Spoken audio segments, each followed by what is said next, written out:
السلام عليكم. النهاردة هنبدأ سيريز جديدة من شخصيات قوقعة. هنتكلم فيها عن حاجة عايزة أسميها الشخصيات المظلومة. ليه بقى يا جماعة؟ هتعرفوا لما نبتدي نتكلم. وشخصية النهاردة اللي عايزة أتكلم عليها هي الشخص التنك. أنا عارفة إن الكلمة دي مصرية جدا، وعايزة أقول إنه الشخص ده ممكن تصنيفه ينقسم لحاجتين. ممكن يكون شخص حقيقة متكبر، وده اللي أنا مش عايزة أتكلم عليه النهاردة، لكن أنا عايزة أتكلم عن الشخص اللي احنا بنديله لقب إن هو تنك، بس هو في الحقيقة مش كده خالص. طيب ليه بقى احنا بنظلم الشخصية دي؟ عشان الشخص ده عامة شكله بيبقى عامل ازاي، بيتصرف ازاي. لو هو زميلك في الشغل مثلا او جارك او حد من قرايبك، هتلاقيه most of the time، مش عايزة حد يزعل مني وانا بوصف، عشان ممكن يكون الوصف ده موجود او لا، بس most probably في الشخصيات دي هتلاقيهم بيتصرفوا بنفس الطريقة. يمكن اكتر حاجة بتلفت انتباهي فيهم ان هم معظم الوقت حاطين ايديهم في جيبهم. تلاقي حتى لو راجل او بنوتة او ست، يعني كلهم زي بعض، هتلاقيه دايما حاطط ايده في جيبه وكتافه مرفوعة لفوق وظهره دايما يعني مفرود كده.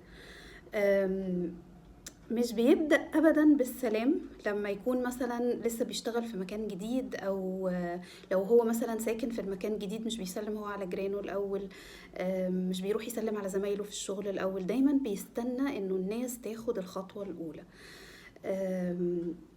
كلامه قليل قوي لو انت حتى رحت انت خدت الخطوة الأولى وسلمت عليه.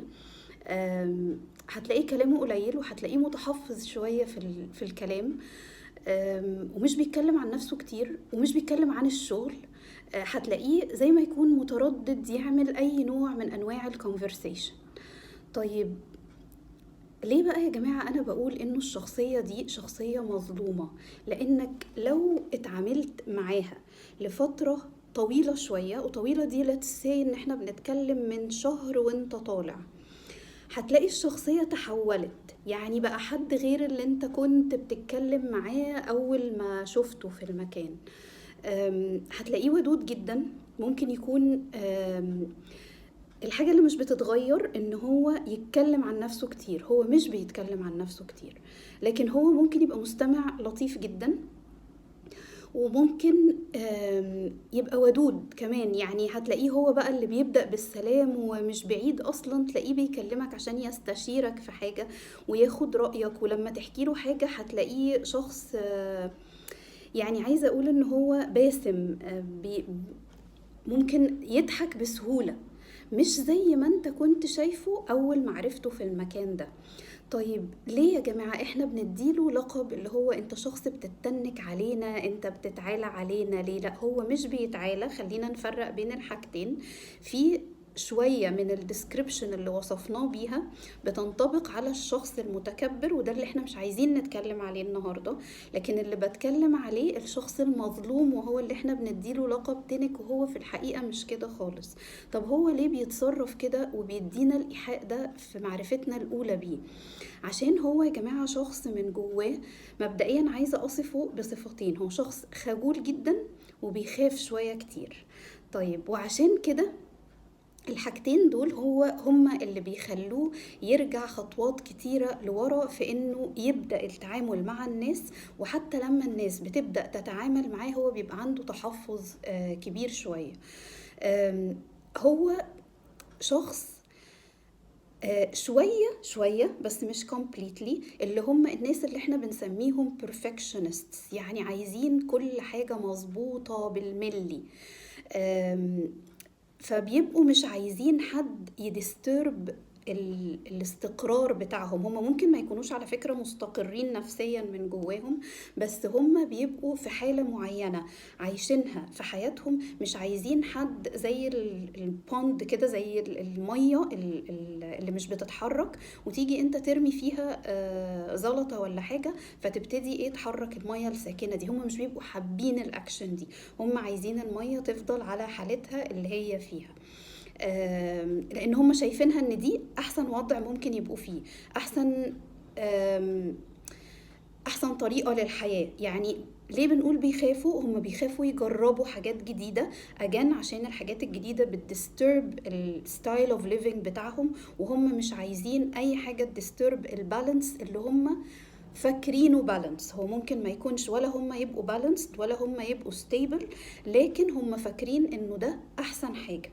عشان كده هم بيخافوا يتعرفوا على ناس جديدة، بيخافوا زي ما قلنا هو شخص خجول وشخص بيخاف شوية كتير، فهو بيخاف من اي حاجة جديدة، بني ادمين جداد في حياته، مواقف مفاجأة. تلاقي المواقف المفاجأة بتخليه يسكت جامد يعني. ودي حاجة ما اقدرش اقول انها وحشة، بالعكس هو بيسكت، بس ممكن سكوته ده يطول، يعني ما ياخدش اكشن حتى ولو بعد حين. دي اللي بتبقى حاجة مش احسن حاجة. لكن هو عشان يتفادى اي disturbance للوضع الحالي لحياته، هو بيفضل ساكت، ومش بيحب الحاجة الجديدة، أي حاجة، ولا بني آدمين ولا مواقف جديدة تدخل حياته. عشان كده لما بيكون مثلا بنقول إن هو جارك، هو اللي ساكن معاك في مكان، المكان بالنسبة له جديد، أو جه معاكوا في الشغل جديد، بيبقى متحفظ شوية لأنه المكان بالنسبة له جديد، فمش عايز كمان يبقى يضيف للمكان الجديد ناس جديدة، يبقى الحاجتين at the same time، الحاجة دي بتديسترب البالانس بتاعه. عشان كده بيبقى متحفظ. وهو شخص خجول ليه بقى؟ لانه هو مش بيحب حد يكسفه، مش بيحب حد يقول رأي يقلل من صورته في عين نفسه.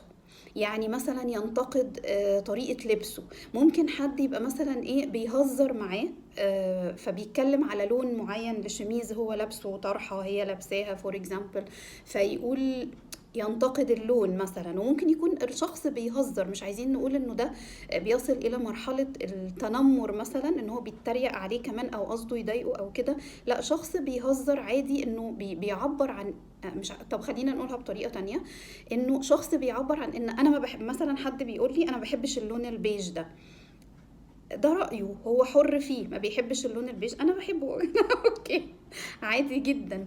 لكن لو احنا بنتكلم على الشخص اللي بنديله التايتل بتاعت انه انت شخص تنك، لو حد قال له انا ما بحبش اللون البيج ده، هيفتكر انه الموضوع بيمسه هو شخصيا، اللي هو انت لابس، انت لابسه طرحه لونها وحش. ما هو الشخص ما قالش كده، التاني ما قالش كده، لكن عشان كده هو بيخجل قوي يتعامل مع الناس، عشان مش بيحب حد ينتقد اي حاجة. مش عايزه اقول في شخصيته، لا، ده اللي اقل من كده كمان، في طريقه، في لبسه، في مشيته، في طريقه كلامه، في الكلام اللي هو بيقوله اصلا. فعشان كده يا جماعة، نصيحتي للتعامل مع الشخصية دي هي ان احنا نكون صبورين شوية، في ان احنا ما نبعدش عنه من اول تعامل، لان هو شخص زي ما قلنا، خلينا نقول تاني، هو شخص خواف شوية كتير، وشخص خجول، فبيكون متحفظ في التعامل مع الناس. فخلينا احنا ناخد الخطوة الاولى عشان نتعامل معاه، لو هو جديد في المكان عندنا في الشغل، او جارنا فور اكزامبل، او حد دخل الجروب بتاعت اصدقائنا مثلا، نديله شوية وقت. احنا غالبا احنا اللي هناخد الخطوة الاولى عشان نتعرف عليه، فلو هو ما استجابش خلينا نديله شوية وقت، لان هو بياخد بيبي ستيبس عشان يتأقلم على وضع جديد، وعشان ياخد على ناس جديدة. عشان كده انا بقول ان هو شخصية مظلومة، لان هو مش تنك ابدا، هو بس زي ما قلنا، فاديله فرصة ياخد وقته عشان يتعرف علينا وياخد علينا، ويبتدي يتعامل معانا براحة، فنبقى احنا كمان مرتاحين.